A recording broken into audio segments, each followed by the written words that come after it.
Hey everyone, welcome this morning. My name is Jerry, and this is the Jerry Rick Podcast. I'm so glad you could join us on a busy Tuesday. Today, lots of folks out there hustling, trying to get a job, and they're just beating their heads against the wall. And there are some other alternatives, and we want you to think about that. And one of those alternatives might be to start your own business, consultancy, agency, fractional work, whatever. My special guest today is Joshua Monge, and he has a company called Think, Adapt, Build, and we're going to talk to him in just a minute.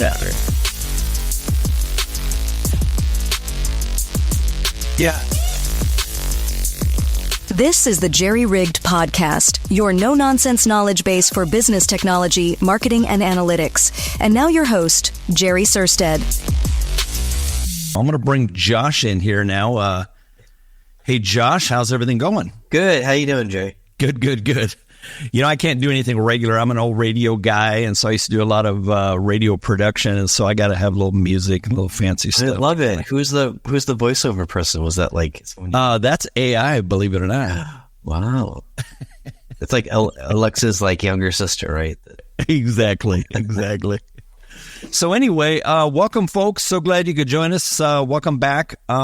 So Joshua has a company called Think, Adapt, Build. He's an executive consultant and a fractional COO.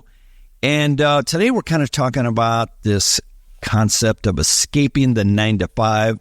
If you already have a job, maybe you're thinking about that, and you're thinking about building a scalable business, or maybe you've just been unemployed for a while and you've been beating your head against the wall, you can't get interviews, whatever the case may be. Sometimes trying to pick up a client or two is maybe easier than maybe trying to nail down a W-2 job in this climate.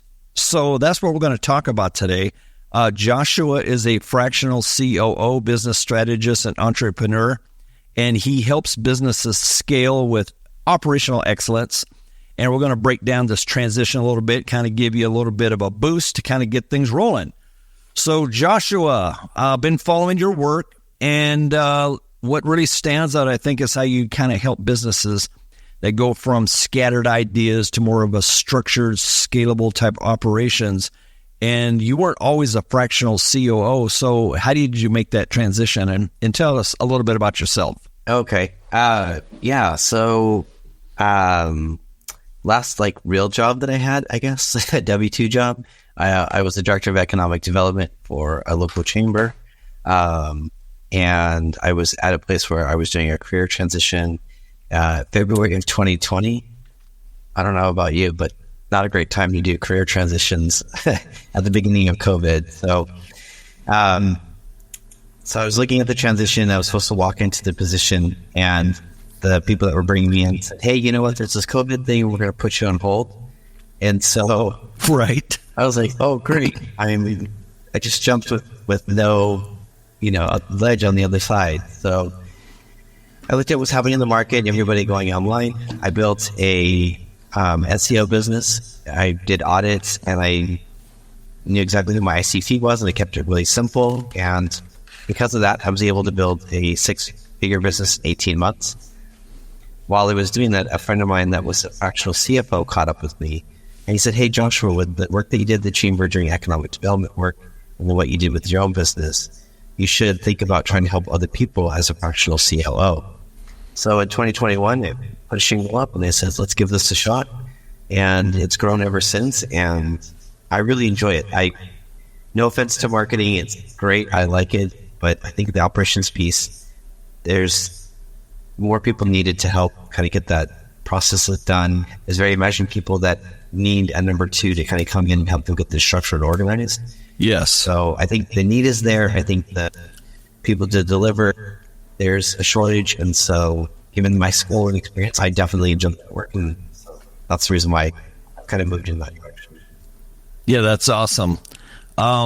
Just a heads up with the folks that are listening, if you want to try and send us some chats, I believe if you push the chats through on the LinkedIn chat window there, we can see them on this side, and then we can maybe answer some questions if you have any questions. Yeah, that's cool. Just kind of tying in with what you're talking about.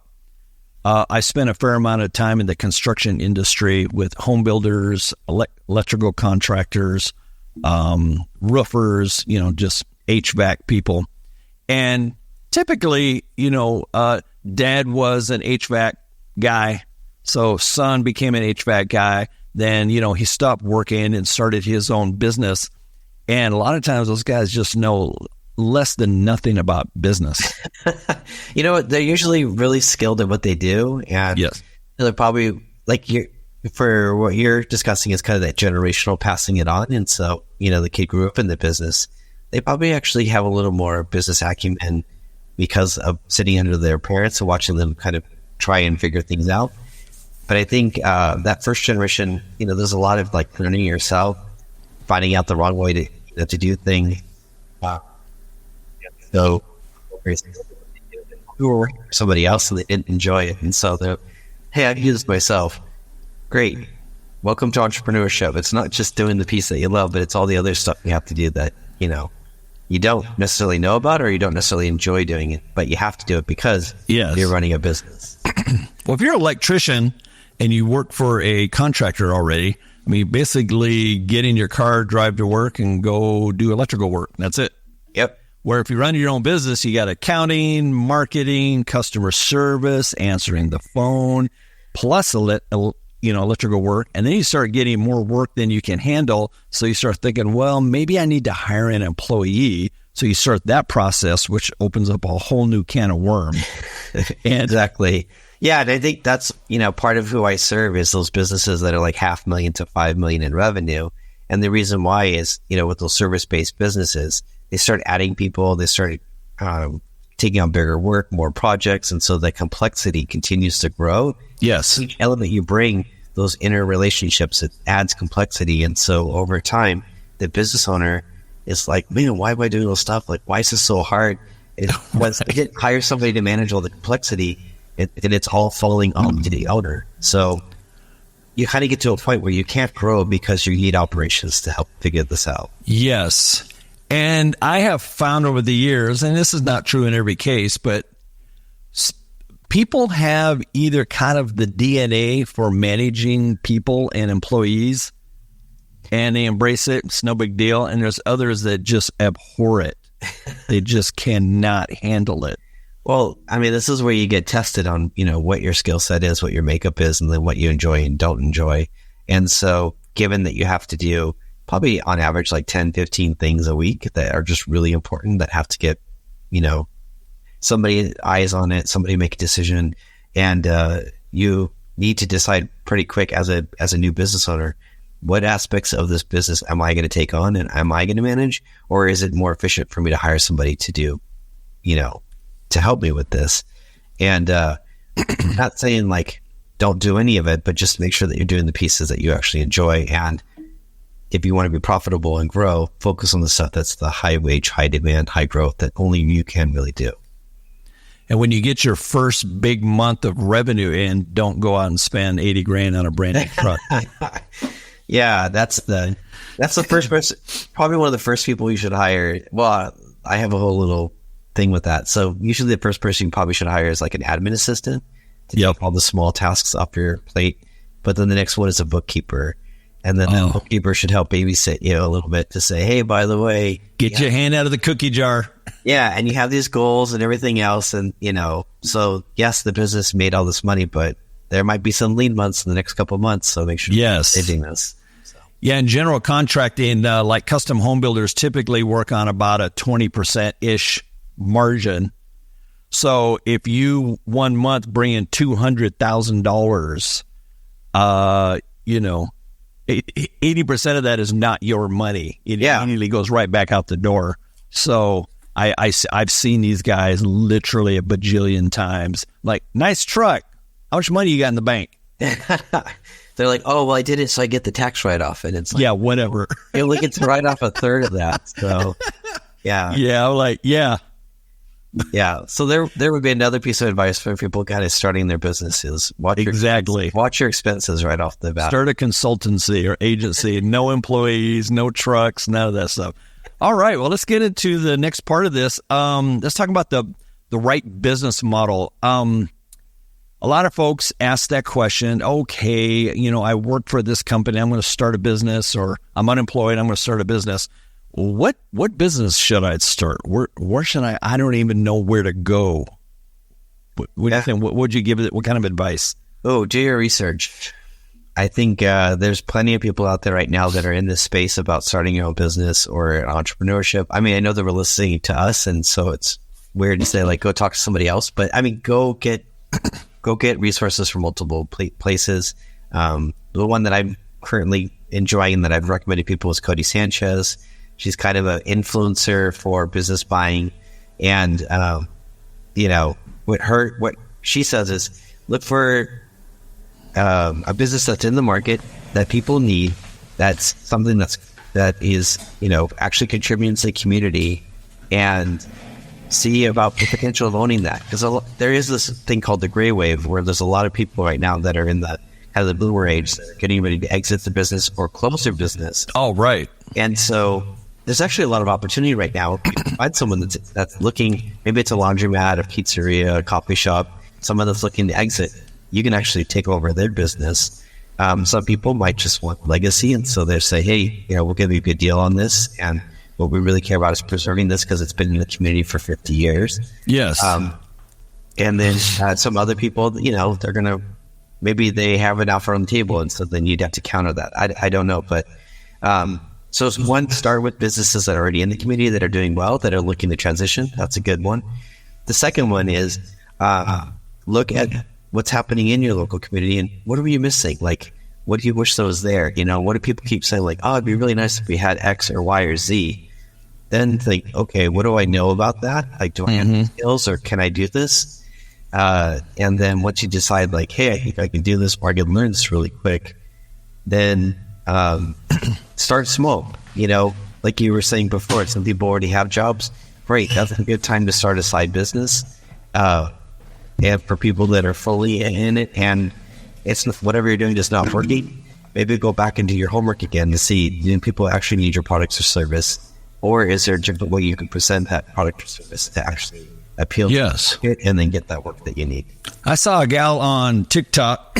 She bought a laundromat in just kind of a small town. Didn't really seem like much. And she advertised and promoted it. And I think at the time that I saw the video, she was knocking down like $20,000 a month in revenue. She had expenses, but she was putting in her pocket like $7,000-8,000 a month. And that's all she's doing. That one laundromat, she goes in there every day. She has music going. She's cleaned it up, remodeled it a little bit, made it kind of a cool place. Yeah. And she just goes around and just collects quarters, and that's all she does. And see, that's very laborious, and it's not very, sexy. And as far as like, these tech companies that people everybody wants to come up with a new tech idea and become right. Whatever. No, there's in our economy, there's these workhorses that, are part of our community that help provide goods and services. And there's opportunity in that, especially if you can take something that wasn't tech enabled or that maybe was missing some certain elements and you put those in there. I would imagine she put Wi-Fi in there. She made the place, kind of a second home while you had to be there. Yeah, because, you're probably not going to dump your clothes off and then leave for like 4 hours. You're going to hang out and wait till your clothes are done washing and then throw them in the dryer. And if you got, for instance, like desks set up or an area where you can like workstations, that's awesome. Oh my gosh, that's awesome. You just inspired someone to open up a co-working laundry shop. Right. Hey, I tell you what, if I had one laundromat and I could generate a good living off of it, that's all I'd do. That is all I would do.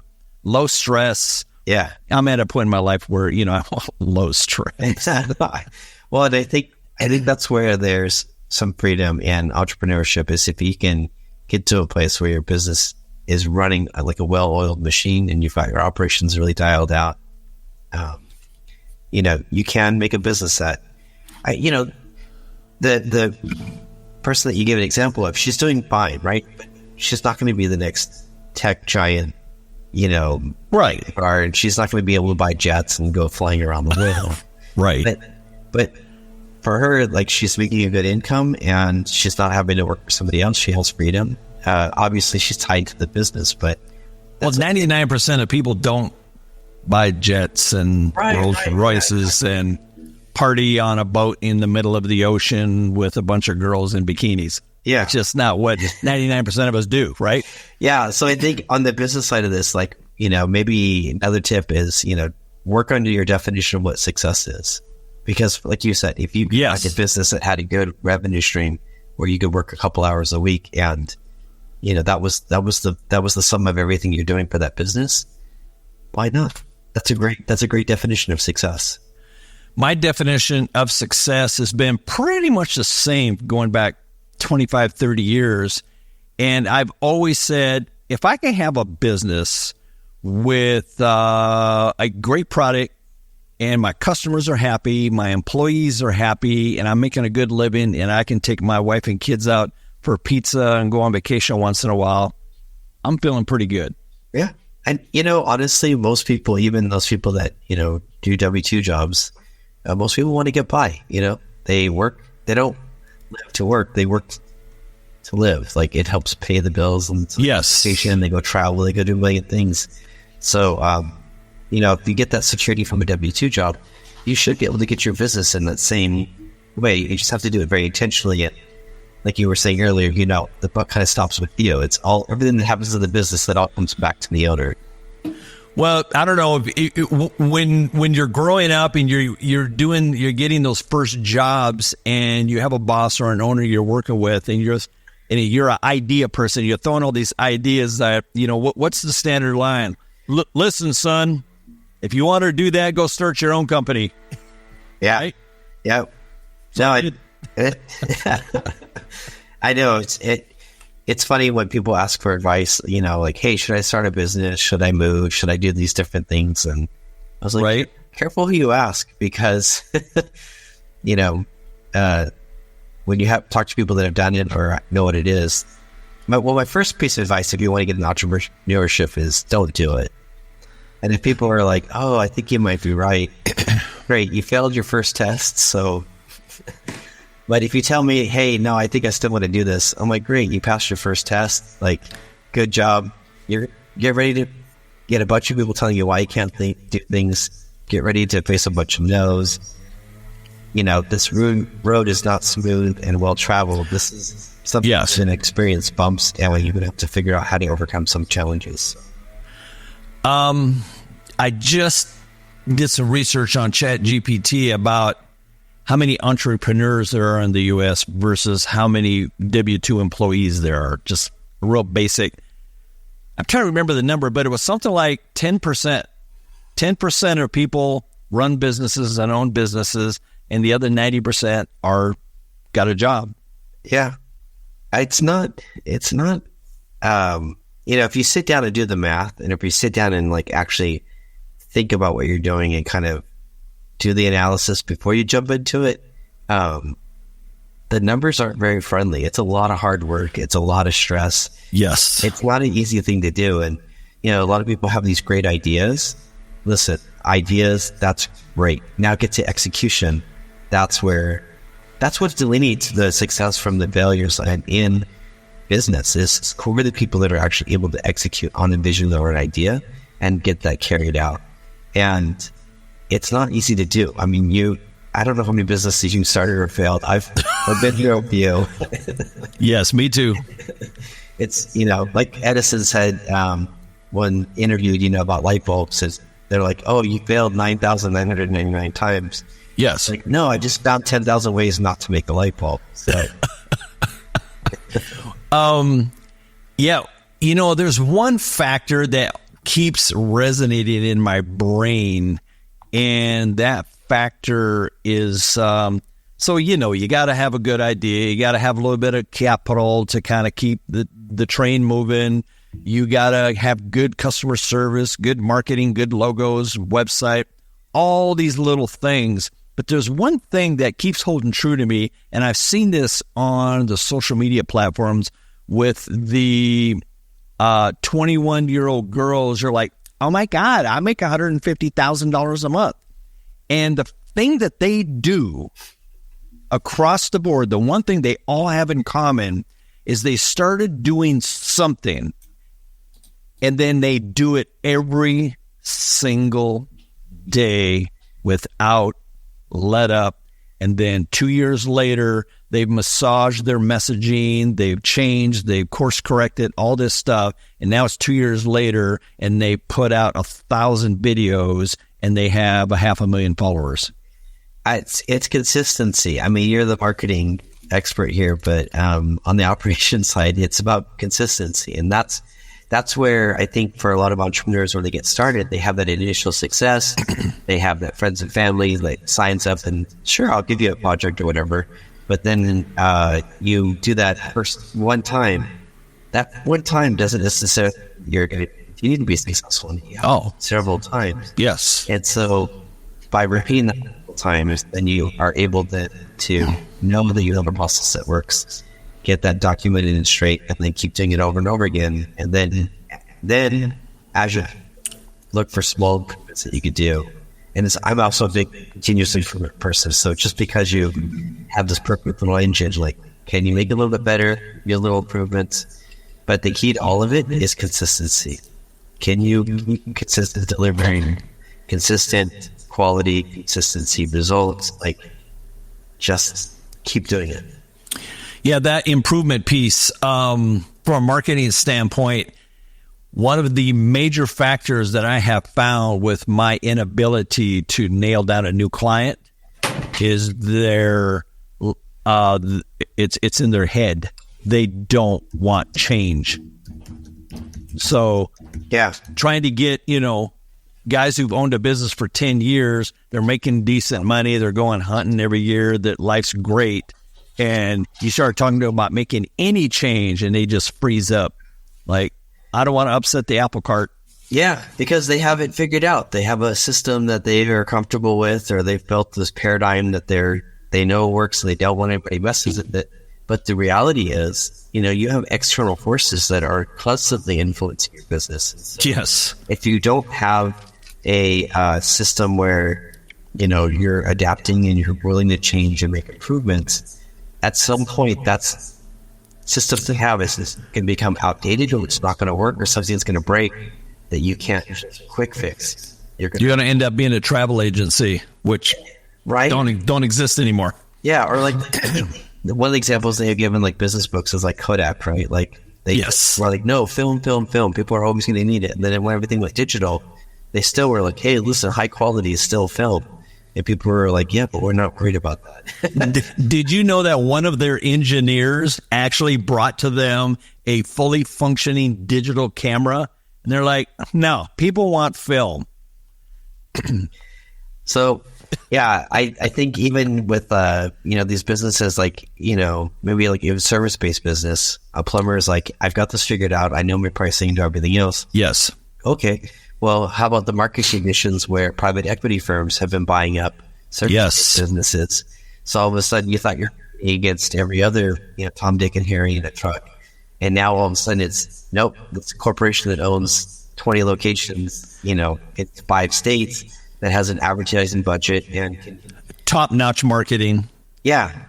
And they've got a team, in a different country answering the phones and giving quotes and just outpacing you because you're limited in just the way that you had your business set up. That market is so funny, and I say this because there's so much business out there. Guys with just ridiculous marketing, just goofy-looking websites, no branding, crappy customer service. They don't answer the phone half the time, and they're still busy.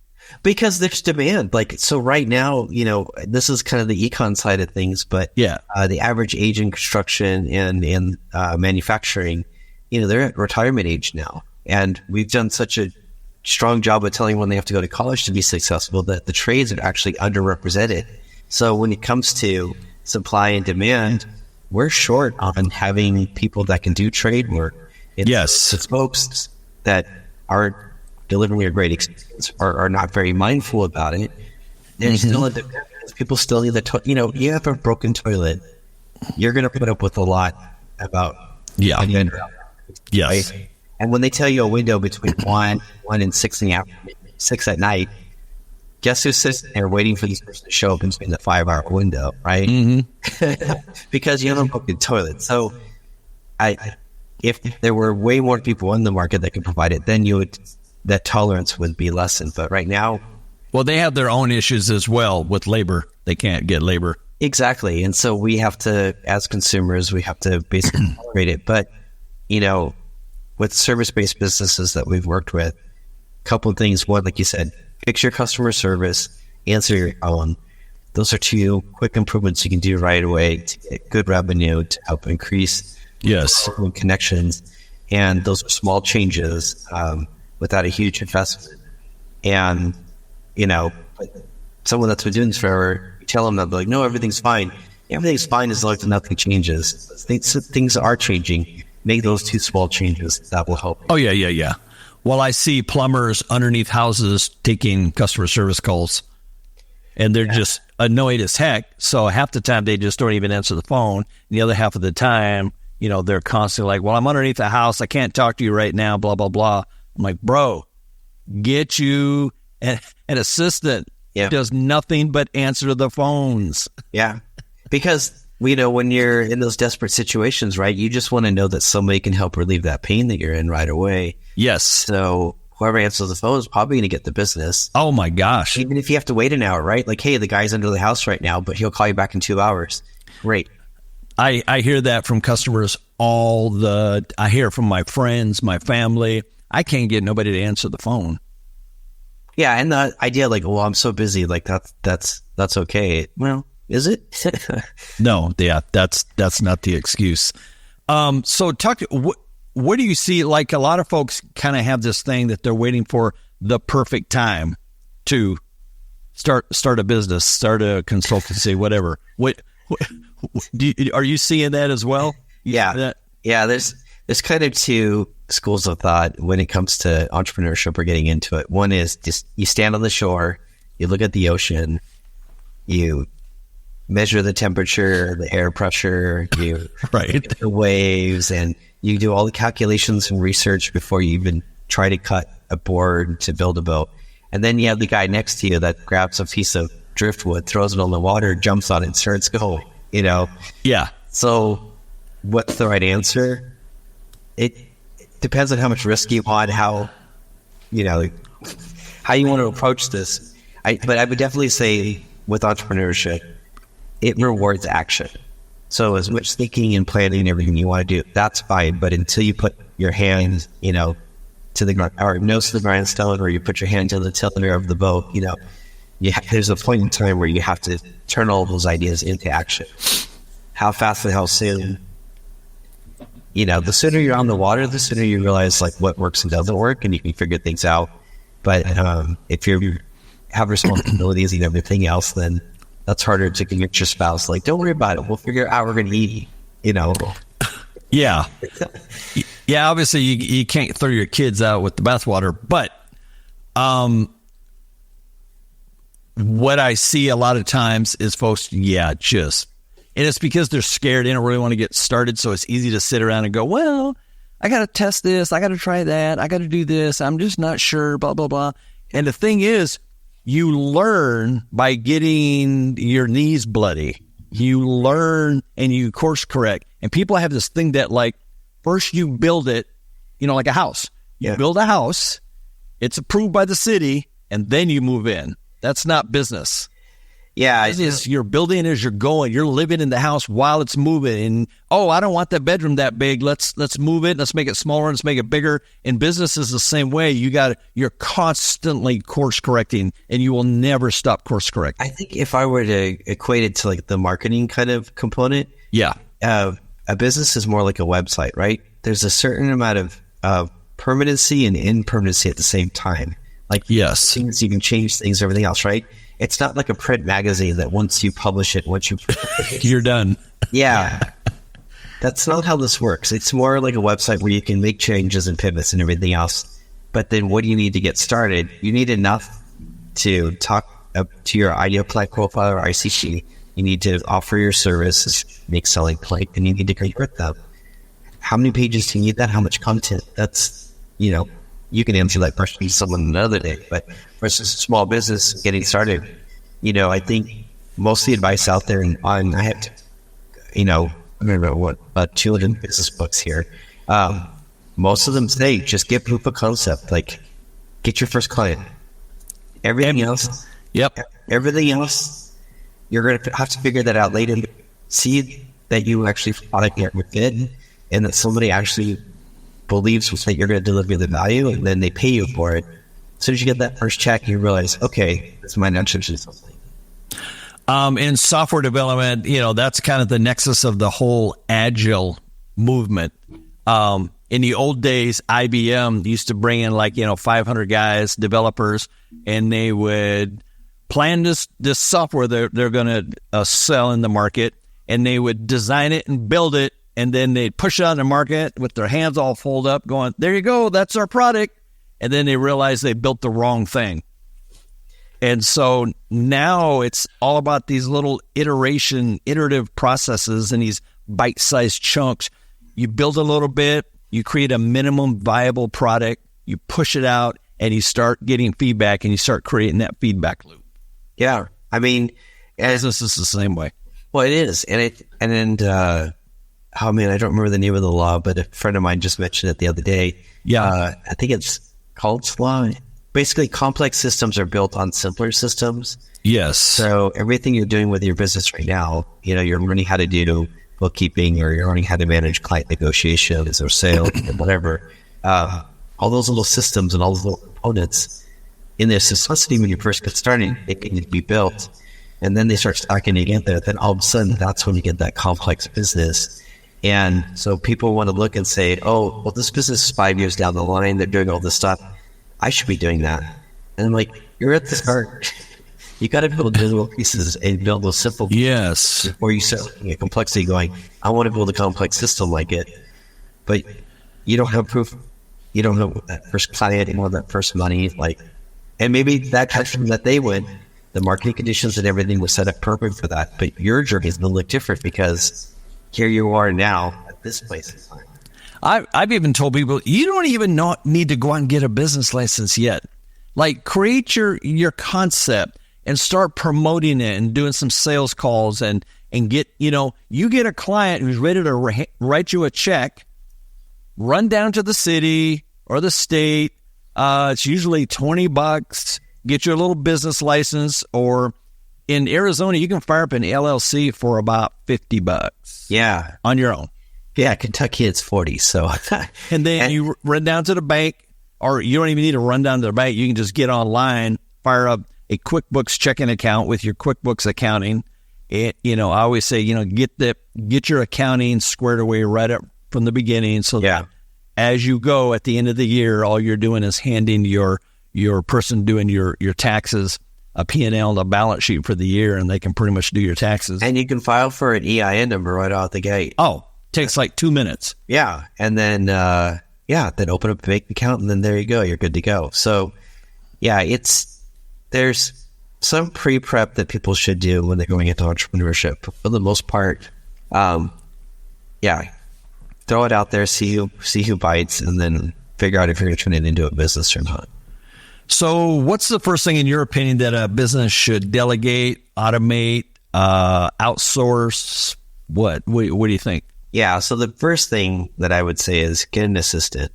When someone's growing, let's say I work with interior designers, and they get to a point where we're getting really busy. I'm going to hire another interior designer. And I'm like, okay, is that really the best person? Because you have to train them, which means you have to untrain them for whatever they know, and then you have to train them in your way, and then you have to supervise them, and it becomes quite a bit to do. Yes. What if you were to take all the busy work and all the small tasks? Let's say you bill at $200 an hour. Any task that's a $10 an hour task, why are you doing it? Hire someone for $10 an hour. Yes. And then that person, works 20 hours, and that's $200 for that person. So they go work an extra hour. So that time that you're getting back, just work a couple extra hours to cover the cost of that person. All of a sudden, you're going to have more money. You're going to have less busy work, which is going to mean you're going to be more creative, you're going to be more inspired. And so then you're going to be able to have more time to do the really cool work and keep billing. And so all that busy work is being handled by somebody else. Well, people don't realize you don't have to go hire an employee around town. I've been outsourcing to offshore providers for 15 years, Upwork and whatnot. I'm just a small guy, and, I'm counting my nickels and pennies, and, the internet has opened up the world. Yeah. So, I have a local bookkeeping company would be charging me $200 to $350 a month to do my books. I have a gal who has a bookkeeping service. She's a certified QuickBooks person. She lives in the Philippines, and for $50 a month, she does my books.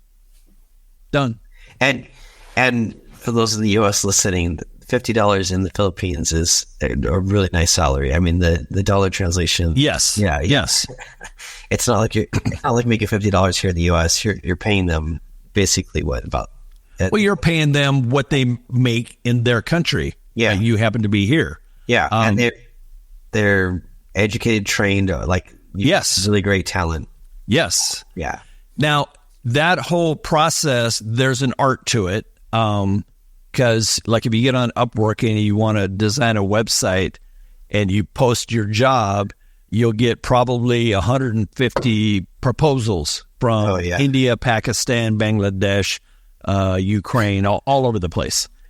And I've seen the bid rates everywhere from wait, $20 to get this project done, and then I get someone that's in the Germany or US or whatever, and it's like $10,000. And I'm like, how did this go from $50 to like $10,000? Or they're quoting $3.75 an hour.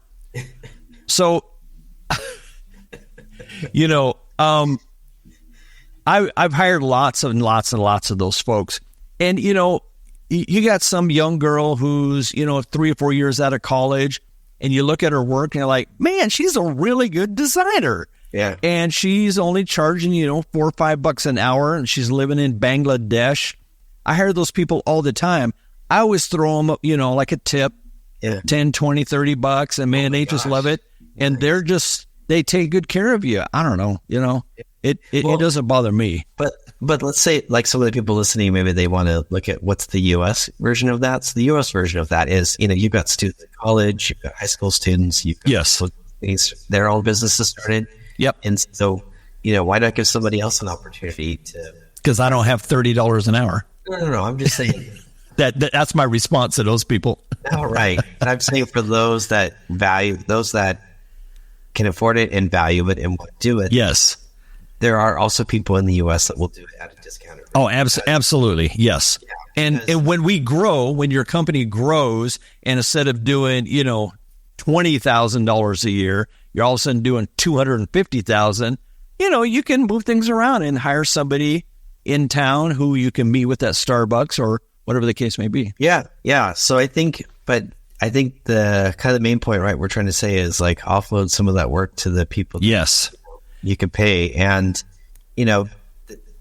I've seen people in small businesses try to nickel and dime every savings, let's say you have $100,000 of expenses. Well, why are you spending $20,000 of time, energy, and effort to cut that down as low as possible?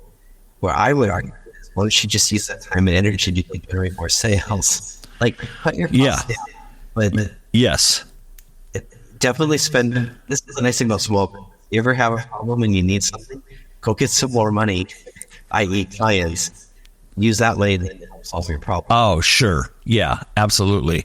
Yeah, some people have too much of I have to whittle people down on price on everything they do. And it creates a really bad relationship. No, the formula that I use and I want my team to use, and we really try to work towards it, is how do we provide more value than what we're capturing, right? Yes. So if you hire me as an operations person, let's say average engagement's like $5,000 a month. Yeah. How do I make sure that I'm providing $10,000, $15,000, $20,000 worth of value that we can actually tie to a bottom line number, to evaluation, to cash flow, to peace of mind? If we can tie it to those elements, someone can say, wow, I'm getting all of this and I'm paying this. That's a Oh, absolutely. Yeah, absolutely. Yeah. And that's the same way in sales as well. Yeah. Like, show this much value to where your buyer goes, I'd be an idiot not to work with this guy. Right. And so if you play it that way, then you have infinite opportunity to grow. You have infinite opportunity to expand and to move into work that's actually more interesting. I think for a lot of people, especially in the service industry, doing the routine, rote, like boring stuff, you do it because you have to do it. But then you're waiting for those, like, where's that really cool creative project?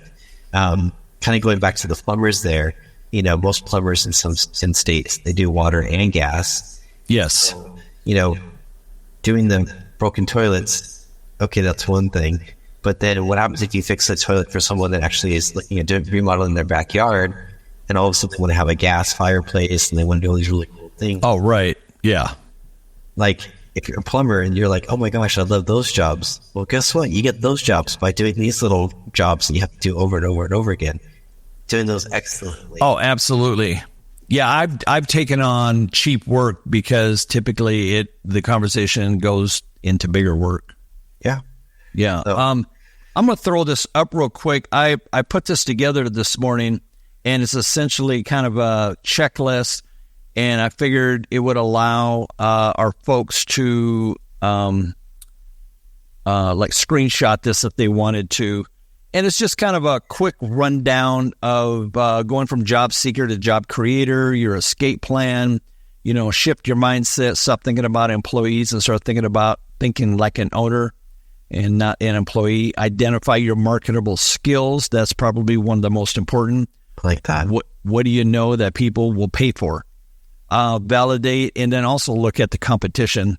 I mean, if you want to be a web designer, that's cool, and you can probably make some money if you beat your head against the wall enough. But, I mean, it's a super, super saturated market, and AI is quickly just replacing those people. Seriously. Validate your business idea, find a real problem, offer a solution to people in need, see what happens. Get your first customer. Don't overcomplicate it. Just get a customer, get somebody, even if, it's like that first job. You see the resume and it says babysitter, and that was their first job. And so just jump on it.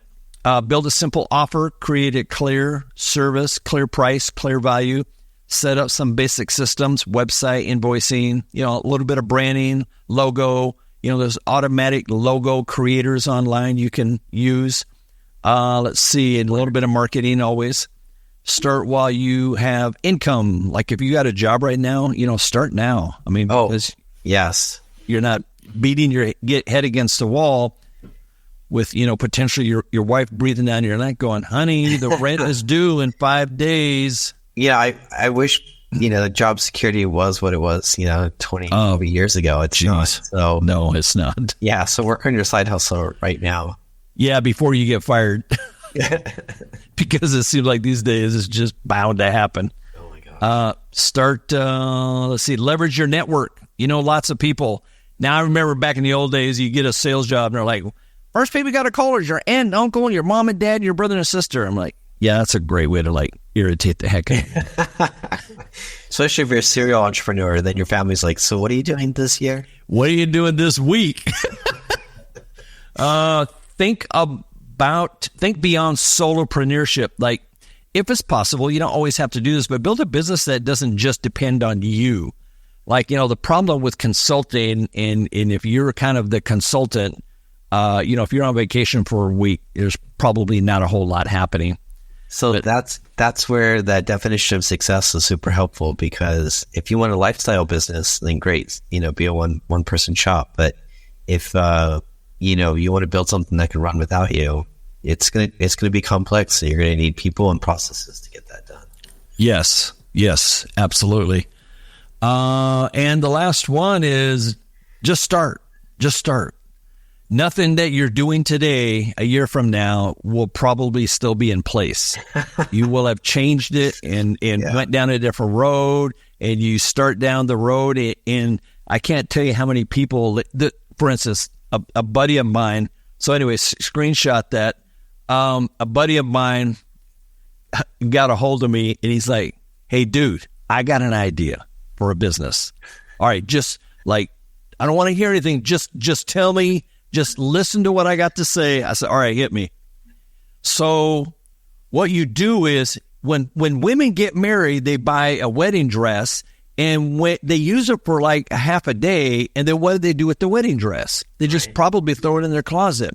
What about a website where people can put their wedding dresses on that other people that don't want to spend $2,000 on a wedding dress can spend maybe $800 or $900 and buy a used wedding dress? I'm like, are you serious?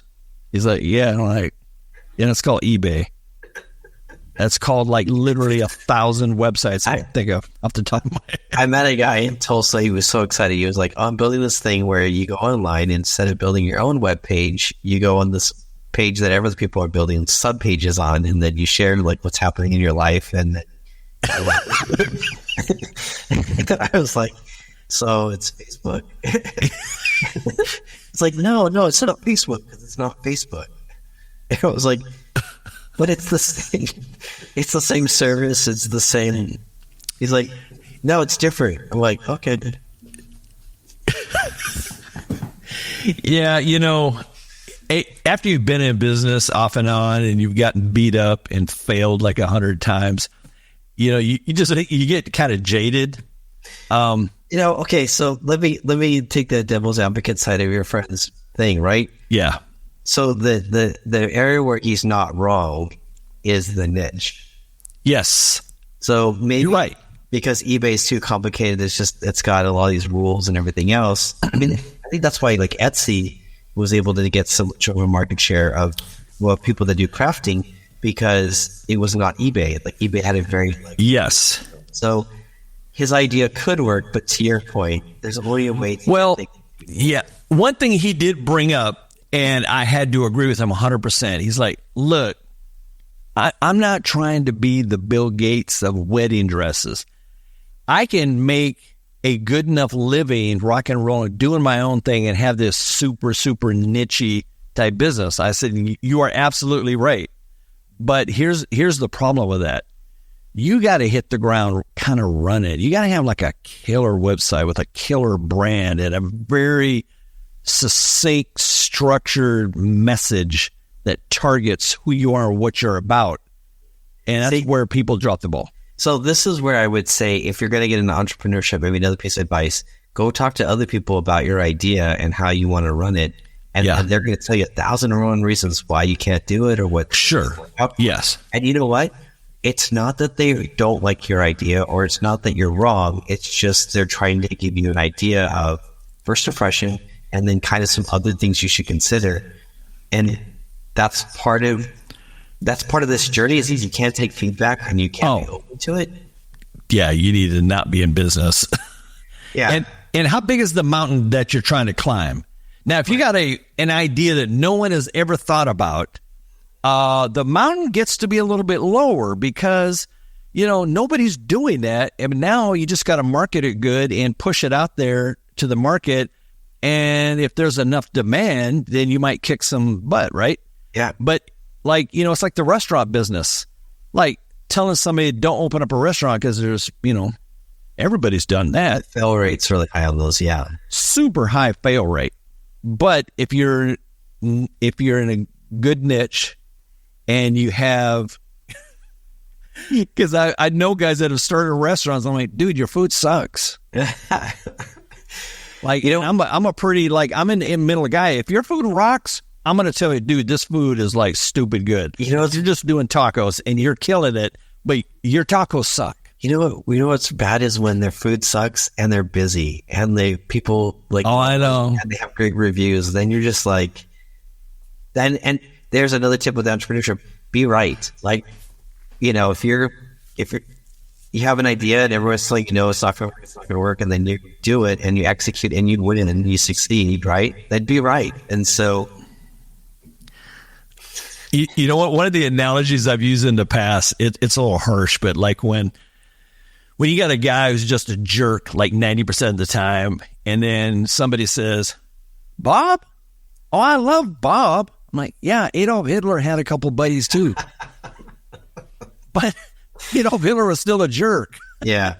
Yeah. You know what I mean? And it's like that in business. It's like, yeah, if you just stand on a street corner and make tacos, they can be the worst tacos on the earth, and you'll find some people that'll buy them and eat them. And yeah, that's actually one of those business analogies about, product market fit. It's if you have hot dogs, right? Standing outside of a gym, like a new age gym, selling hot dogs. Good luck. I don't know how well you're going to do, but if you're standing outside of a baseball game, right? Or at the end of a concert, all of a sudden, they're not watching their weight. Yeah, your hot dogs could be okay, but because you're there, that's why people buy it. So. And there's 18 billion people walking by you. Yeah. Like, dude, I'm just hungry. Give me one of those hot dogs. So I think even in this idea of, with your going back to your friend with the wedding dress idea, we could easily say, well, here's some things that you really need to be aware of. Here's some challenges. But yes, you can get in the right place at the right time, at the right idea. Well, he was trying to start it with no money, and I said, bro, like literally all your money should be spent on web development, branding, and marketing. And you can do the marketing by popping up a TikTok channel and just pounding it every day. I said, but it has to be done right. Otherwise, you're just going to be beating your head against the wall because in this current market, I look at it like this. The ceiling is 10 feet high, and we're all at about 9 feet, 7 inches, and everyone's trying to poke their head above the crowd. Yeah. It's tough. Yeah, and especially because just because you do the action doesn't necessarily mean people will believe you. And so then, to your point, you have to have social proof. And with wedding dresses, you don't want to cheap out on it. Like if the messaging doesn't align or the delivery system doesn't align with the expectations, then well, there's some, and we just talked about this. There are some businesses out there that are successful by virtue of existence. Right. They're on the street corner. They've been there for 20 years. They do zero advertising. They bought business cards 20 years ago, and the owner is still ticked off that he spent $20 on business cards. That's the mentality. Well, and I'm pretty sure you probably get people, as a marketer, you probably get a lot of people that are like, hey, I have this really great idea and it's going to make all this money. So why don't you hook me up with a website, hook me up with all the marketing so I can get my idea off the table, and I'll make good with you as soon as this idea pays out. Yeah. I'm in the marketing business, and I get pounded daily from web designers, SEO people, just pounded. And I'm just like, God, I'm in the wrong. There's too many people out there doing this. And the problem is, most business owners, they don't know the difference between good marketing and bad marketing. Because I think part of it is just, are you there? Are you in front of people? And so... Yeah. Oh, man, I can't tell you how many people that I've known that are actually personal friends. They're like, hey, bro, we just had a new website designed for our window cleaning business. Take a look and let me know what you think. Like, no, I really don't want to. Yeah. Because I'm going to tell you exactly what I think. And then I look at their website, I'm like, oh my God, dude, you paid for that? You literally paid money for that. How much did you pay for it? And they're like, oh, a couple grand. And then you're like, why didn't you come to me? It's like, dude, this is bad. There's no messaging. There's no call to actions. There's just nothing going here. The logo looks like a fifth grader did it. Yeah. Did you ever? Okay, sorry. This is a total side note. It has nothing to do with operations. But yeah, go ahead. Did you ever read The Oatmeal? When a website design goes straight to hell. Oh, look it up. It's the iterations back and forth with the S. Yes. Now, it's funny you say that because I have designed websites that started off with like a phenomenal concept. And by the time the owner gets in the kitchen and keeps throwing stuff in the soup pot, at the end, when somebody says, hey, did you design that website? Two things. Yes, I did. Secondly, caveat, I have nothing to do with the final outcome. That was all the owner. So if you see anything on there that doesn't work, is stupid looking, it's not me. That's what the owner wanted. What's really bad is when they pick out the elements that were actually yours, and then you're like, oh, wait, but those are good elements. Well, I always tell folks, like some are just like, hey, you're the pro, do your thing. Yeah. I love those kind. I want feedback from them, but I still, but then you get the ones that are micromanaging, and at a certain point, I'm like, look, at the end of the day, you're paying me, and I will do anything you want. Yeah.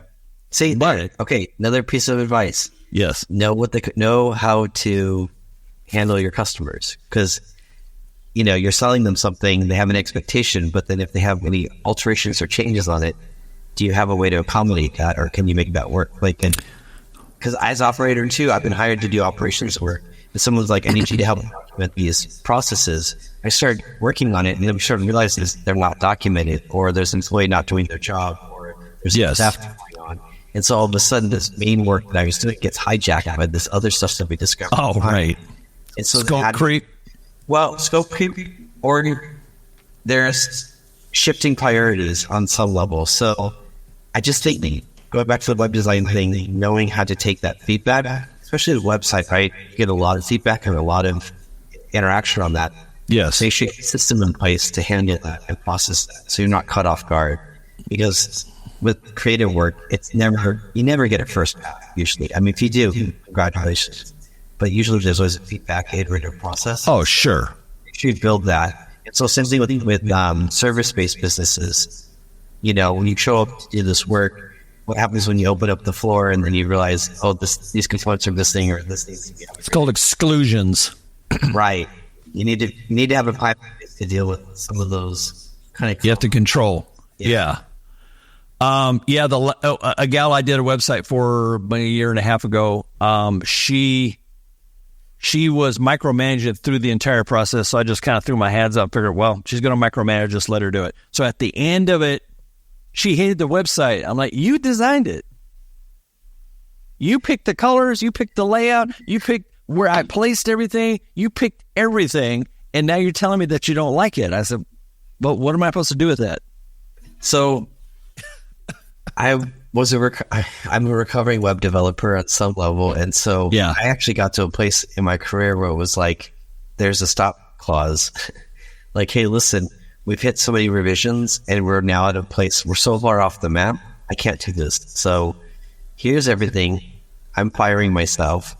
Here's all of your materials, here's everything. The next designer, yes, show me what you did, show how we went through this whole thing, and then good luck. It's not, here, another piece of advice. Not every project and every dollar is worth the time and energy. Oh, right? Totally. Sometimes the juice is not worth the squeeze, as they say. So. The juice is not worth the squeeze. Yeah, there's some very high-end designers, and they will tell they got tons of business or in high demand. They will tell their clients right up front, all right, so here's the deal. We're going to research together so I understand your business, and then after that, you're done.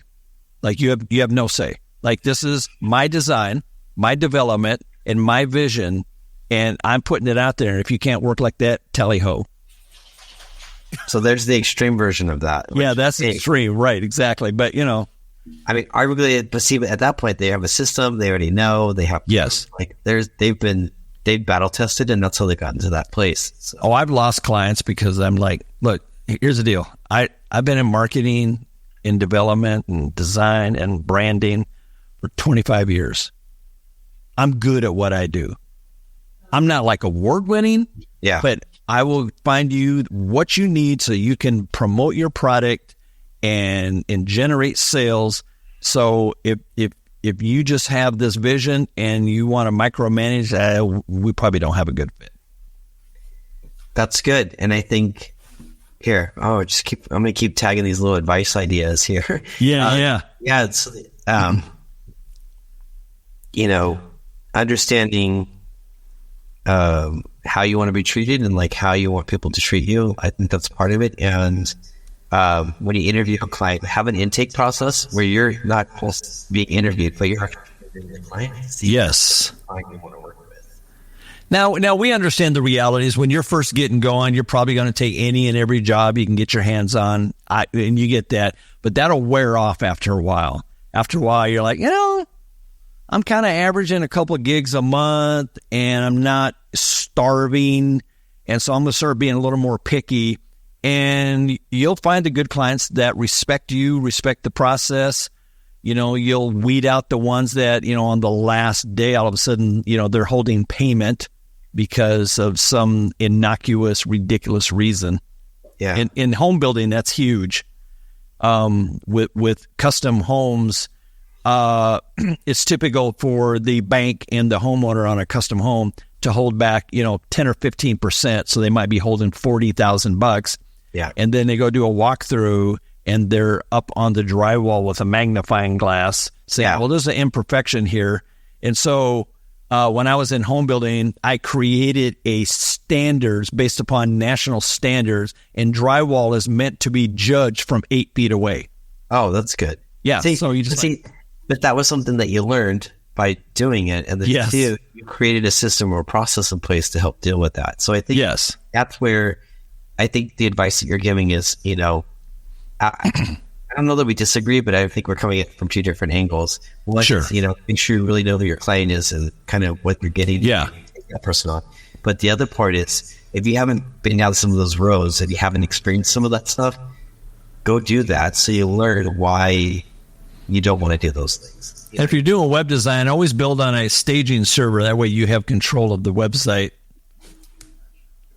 Piece of advice that you learn. Because there's some people, it's in their DNA. I don't know how their mama raised them, but they'll get down to the end. All of a sudden, they just start playing games. And it's like, okay, your website is mine and until you're ready to start talking, some common sense and, work with the agreement we have in place. Get back to me when you're ready. Well, part of my experience with that too is I actually worked with a couple of clients that they went into the project thinking that they were going to expend X, and they went up spending a little over X. But they didn't actually have the money on the back end because they were hoping that something was going to come through. And so they didn't have the final payment. Sure. So what they did was they went through the website with the fine-tooth comb and were finding all these flaws. And so what they were trying to do is push out the invoice date because they didn't have the money. Right. And I was like, after the third time that happened to me with a client, I finally told them, I was like, are you not paying me because you really are concerned about these things, or is it because you're strapped right now? And they're like, yeah, money's tight right now. I was like, oh, okay, well then how about you stop giving me a little bit of work to do? All this little work. Just talk to me, right? Just tell me, like I got a soft heart, and if you're strapped and I got to wait an extra 3 weeks, but for sure it's coming. Yeah, I can work with that. Yeah, because then I will maybe point your domain to my staging site, and then in 30 days, if you still don't pay, then we'll point it back. Just talk to people, quit being, shifty. Yeah, I mean, it's embarrassing when you don't have money, and especially if you're doing things where obviously in business, that's probably another thing is you don't always have the cash on hand, and so you have to take that risk and take that. Yes. Clients are all going to pay on time, trusting that you're not going to have an emergency, that your cash reserves are going to go away. So stuff happens. I mean, it's part of life. It's part of being a human. It's part of running business. Well, we're at an hour. We're actually a little bit over an hour, so need to wrap things up here. Just kind of what are your parting words for someone who is either A, got a job, or B, don't have a job, but they want to start their own business? Just kind of like what's kind of a mindset, or what's kind of their first steps they should do? Yeah, I definitely would think through, what is it that you enjoy doing? What is it that people pay for? Where are those people? Can you get access to them? Once you have that, build something that you can test and sell, get a couple clients, and then once you do that a couple times, then go through and follow all of it. I mean, follow everything on every rule. I'll tell you that right now. I'm not saying don't follow the rules. I'm just saying there are times and places where those become very important. And so get proof of concept going, and then worry about structuring the business. And then second thing is, when you do this, don't see it like freelancing is where you sell something, you get the cash in your pocket, and you do whatever you want with it. If you actually want a business, the money needs to go into the business account. Expenses come out of there. On a budget. And treat it like a business. And that's where I think people have trouble is they're not sure if they're freelancing or if they're going to do a real business. Practice treating it like a real business, because as it grows, eventually it could take over your main income. Totally. Yeah, that's really good advice. You can always tell those folks, because when you talk to them, they're like, man, last month I made $30,000. It's like, okay, there's no such term in accounting called made. Made doesn't exist.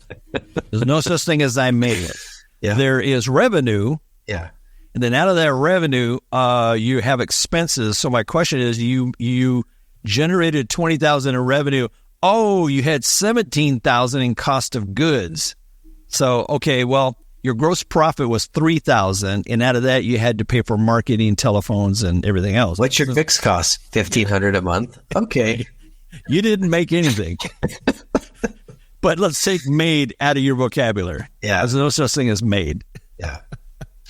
All right, and then my parting words are this, because I've seen this way too many times. You got guys like me or even Josh here, if you're kicking around some ideas, you got to bounce those ideas from guys that have just been there, done that. Because, it pains me to see people spend time and effort, quit their job, whatever, and they're heading down this road, and you're going to hit a roadblock because you got the wrong idea at the wrong time in life. So run those, like, I'm on LinkedIn, ping me on a message, quick and dirty. I'm thinking about this market. Here's my idea, blah, blah, blah. What do you think? I'll ping you back and go, possibilities, a lot of work, or no, pass on that. Just go find another idea, go find something else, or take your skills and create a different business model, whatever. There's always ways to work around it. And it comes out of like, how steep of that hill do you want to climb? It really like comes out, because almost anything's possible if you work hard enough and consistent enough. But, we would just as soon work less and still have something that's, is scalable and that work smarter, not harder, right? Work smarter, not harder. So thanks, Josh. Thank you. Great discussion. And if anybody's thinking about starting a business, I think there was some good stuff there. We're going to be putting this on Spotify, YouTube, and it also sits on LinkedIn as well. Hey, by the way, anyone listening, if they want, I have a little giveaway, so I will put that on the, give that to you, Jerry. Yeah. We'll just put it right on the event page for this LinkedIn Live, and then that way they can contact you and do whatever. Yeah, it's a little operations checklist, and then I'll give them. I used to do 30 minutes with people, but I'll give you an hour of time to talk through whatever you want to talk about. Oh, nice. Yeah, that's awesome. That's really cool. Yeah, thanks, Josh. Well, hey, thanks a lot, folks. Jerry Rigged Podcast. I'm Jerry, hence the name Jerry Rigged. I get it. That was actually a buddy of mine's idea. It's like, man, you're always jerry rigging something. That's awesome. Yeah, that's called being resilient, right? You've actually achieved a marketing success because it's not MacGyvering, it's jerry rigged. Right, exactly. It's not MacGyver, it's jerry rigging. So thanks a lot, everyone. Have a great day, and we'll see you next time. The Jerry Rigged Podcast. Don't forget to subscribe on Apple, Spotify, or Google. Business technology for CEOs, managers, and business owners. We're here to deliver insights and strategies without the fluff. This is the Jerry Rigged Podcast.